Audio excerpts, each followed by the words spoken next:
Bismillahirrahmanirrahim. Malam ini jam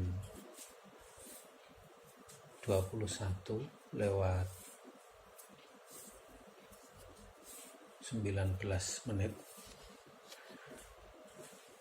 saya akan memulai belajar dan membaca kitab fikih sunnah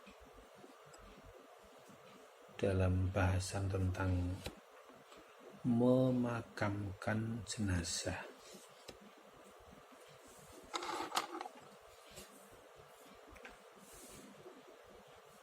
Bismillahirrahmanirrahim. Rabbi zidni ilma warzuqni fahma. Amin.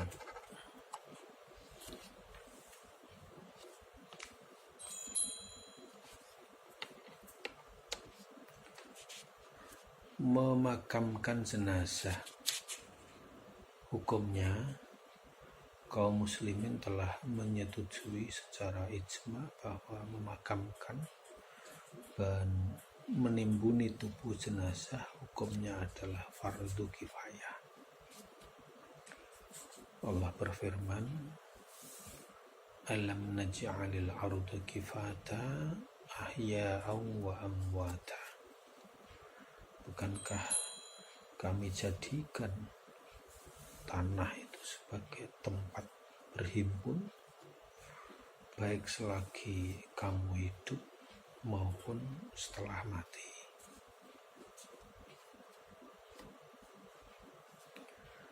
Memakamkan di waktu malam. Jumhur ulama berpendapat bahwa menguburkan di waktu malam itu sama saja halnya dan tak ada ubahnya dengan di waktu siang. Rasulullah telah menguburkan seorang laki-laki yang biasa berzikir di waktu malam dengan secara keras. Begitupun Ali menguburkan Fatimah radhiyallahu anha di malam hari, dan Abu Bakar, Utsman, Aisyah, dan Ibnu Mas'ud juga dikuburkan di waktu malam. Dan diterima dari Ibnu Abbas, anan Nabiya sallallahu alaihi wasallam dakhala qabran lailan wa usrija lahu bisirajin fa akhadhahu min kibalil kiblati wa qala rahimakallah in kunta la'awaha tala'al lil Qur'an wa kabbaru alaihi arba'an. Bahwa Nabi Shallallahu Alaihi Wasallam pada suatu malam memasuki sebuah kubur, maka dinyalakan api dan dibawa Nabi dari asal kiblat. Lalu sabdanya, semoga Allah memberimu rahmat. Anda memasuki kubur ini sambil membaca Al-Quran. Lalu disolatkannya mayat itu dengan 4 kali takbir. Riwayat Tirmidzi yang menyatakannya sebagai hadis hasan. Tetapi menguburkan di waktu malam itu diperbolehkan hanyalah bila tidak berakibat hilangnya suatu pun dari hak mayat dan menyolatkannya. Jika hak-hak itu sampai ketinggalan dan penyelesaiannya tidak sempurna, maka agama melarang dan tidak menyukai menguburkannya di waktu malam itu. Diriwayatkan oleh Muslim, anna Nabiya sallallahu alaihi wasallam khotobah yauman fazakara rajulan min ashabihi kubido fakufina fi kafnin ghairi ta'ilin wa dufina lailan fa zajarun nabiyyu sallallahu alaihi wasallam ayyuq yukabbirar rajulu billaili illa ayyattarra insanun ila dzalik. Bahwa Nabi SAW pada suatu hari berpidato dan menyebut salah seorang laki-laki sahabatnya yang meninggal dan dikafani dengan kain kafan yang tidak memadai, lalu dikuburkan waktu malam hari. Maka Nabi SAW mencela keras menguburkan di malam hari itu, kecuali bila seseorang terpaksa melakukannya. Diriwayatkan pula oleh Ibnu Majah dari Jabir, la tadfanu mautakum billaili illa an tatarru. Janganlah kamu menguburkan mayatmu di waktu malam, kecuali jika engkau dalam keadaan terpaksa. Kemudian yang ketiga, memakamkan waktu terbit, waktu istiwa, dan waktu terbenamnya matahari. Para ulama sependapat bahwa jika dikhawatirkan membusuknya mayat, maka boleh dikuburkan pada ketiga waktu ini tanpa dimakruhkan. Tetapi jika tidak ada kekhawatiran mayat itu akan berubah, maka menurut jumhur boleh menguburkannya pada waktu-waktu tersebut. Adapun jika disengaja, maka hukumnya menjadi makruh. Berdasarkan hadis yang diriwayatkan oleh Ahmad, Muslim, dan Ashabus Sunan dari Uqbah katanya, salasu sa'atin kana Nabi sallallahu alaihi wasallam yanhana an nusalliya fihinna aw naqbura fihinna mautana hina tatlu'u syamsu bazighatan hatta tartafi'a wa hina yaqumu qa'imud dhahirati hatta tamila syamsu wa hina tadayyafu syamsu lil ghurubi hatta taghruba.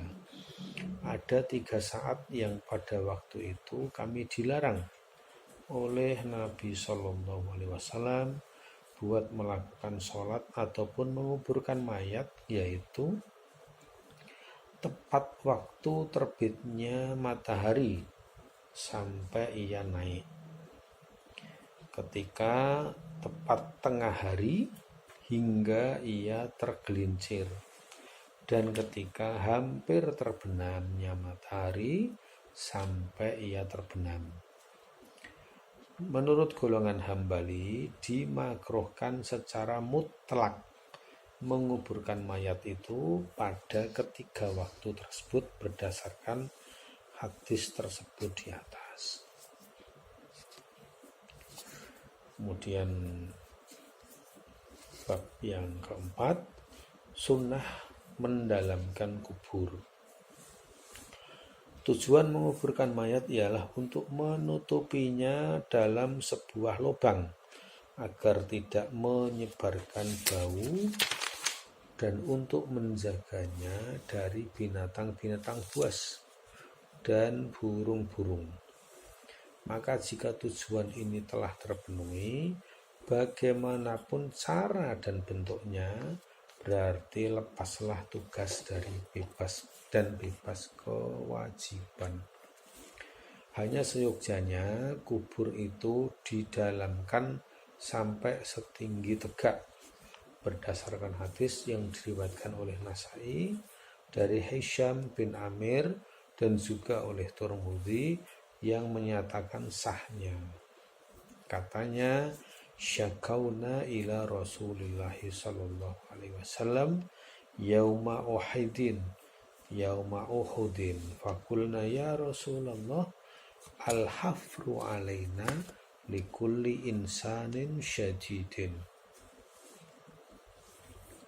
Faqala Rasulullah sallallahu alaihi wasallam ihfiru wa a'miku wa ahsinu wa adfanul isnaini wassalasata fi qabrin wahidin. Faqalu faman nuqaddimu ya Rasulullah qala qaddimu aksaruhum Qur'ana wa kana abi salisa salasatin fi qabrin wahidin. Artinya kami mengadu kepada Nabi Shallallahu Alaihi Wasallam di waktu perang Uhud. Ya Rasulullah, sulit bagi kami untuk menggali kubur buat masing-masing mayat. Maka Rasulullah Shallallahu Alaihi Wasallam berkata, buat galian, dalamkan, rapikan, dan tanamlah 2 atau 3 orang dalam satu kubur. Tanya orang-orang pula, siapakah yang akan kami dahulukan? Ya Rasulullah, ujarnya, dahulukan yang lebih banyak hafal Al-Quran. Dan diriwayatkan oleh Ibnu Abi Syaibah dan Ibnul Munzir dari Nabi Sallallahu Alaihi Wasallam, diriwayatkan oleh Abi Syaibah dan Ibnul Munzir dari Umar bahwa ia berpesan, galilah kubur itu setinggi tegak dan selebar badan.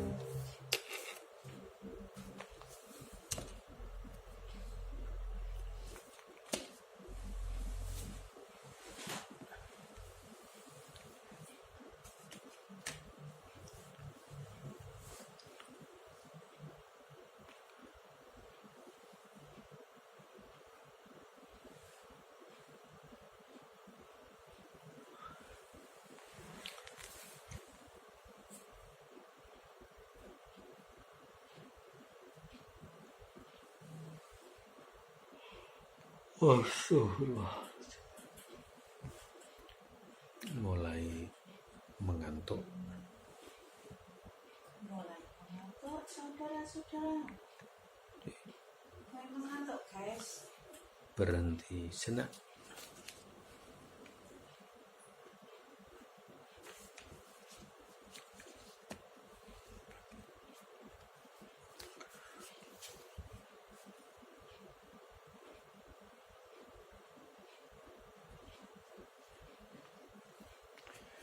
Saya itu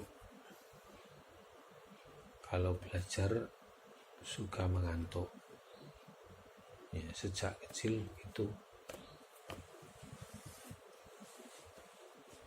Tapi saya tidak serta-merta langsung tidur. Ya, saya pakai apa dulu gitu biar nanti bisa melanjutkan untuk belajar lagi.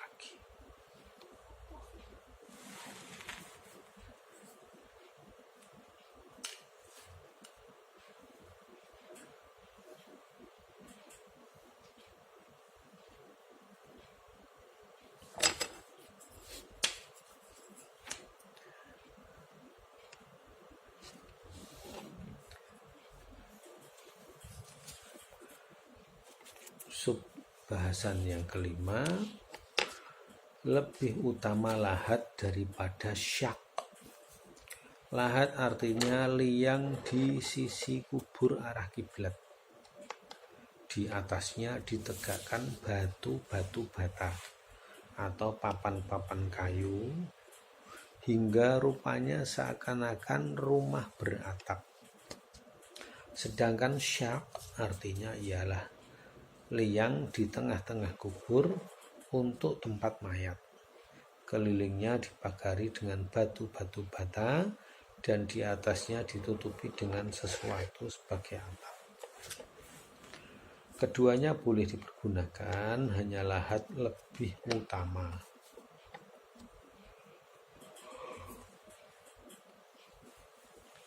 Berdasarkan apa yang diriwayatkan oleh Ahmad dan Ibnu Majah dari Anas, katanya, lamma tuwfiya Rasulullah sallallahu alaihi wasallam kana rajulun yalhad wa akharu yadrah faqalu nastakhiru rabbana wa nab'asu ilaihima fa innama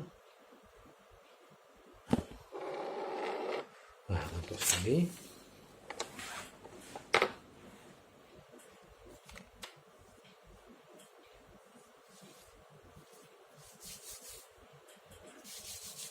Kalau ngantuk, dulu saya diajari oleh orang tua saya, gesek-gesekkan tangan.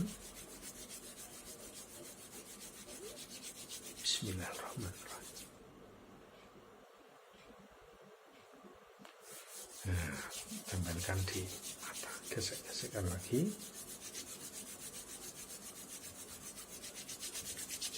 Sampai panas tangannya, tempelkan di mata. Nah, insya Allah sudah tidak ngantuk.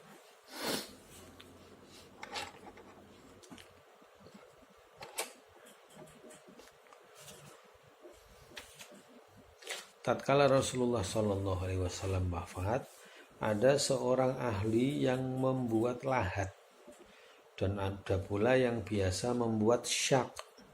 Maka kata sahabat-sahabat, kita minta mereka berdua datang sambil kita istikharah, minta dipilihkan oleh Tuhan kita.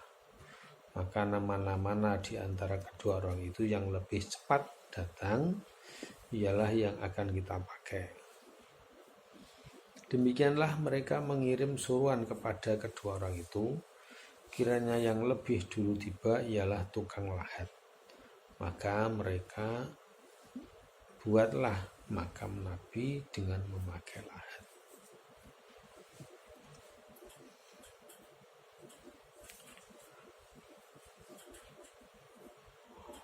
Oh, astagfirullah. Adapun yang menunjukkan lebih utamanya lahat ialah hadis yang diriwayatkan oleh Ahmad dan Ashabus Sunan dan yang dinyatakan hasan oleh Tirmidzi dari Ibnu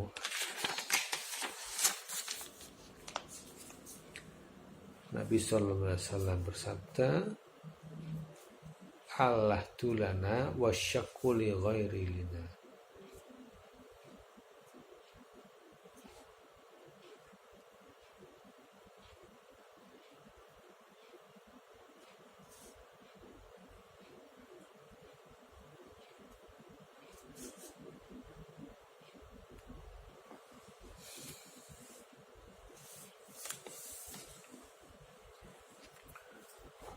Subbahasan yang keenam, cara memasukkan mayat ke dalam kubur.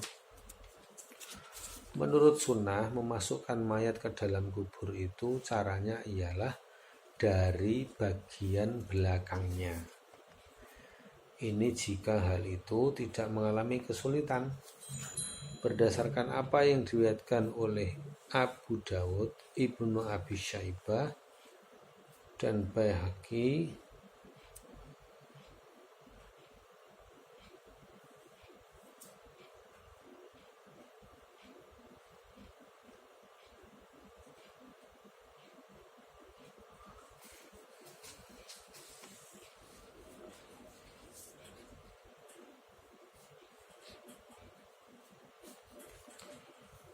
annahu adkhala maitan min kibali rijlahil qabra wa qala hadza min bahwa ia memasukkan mayat dalam kubur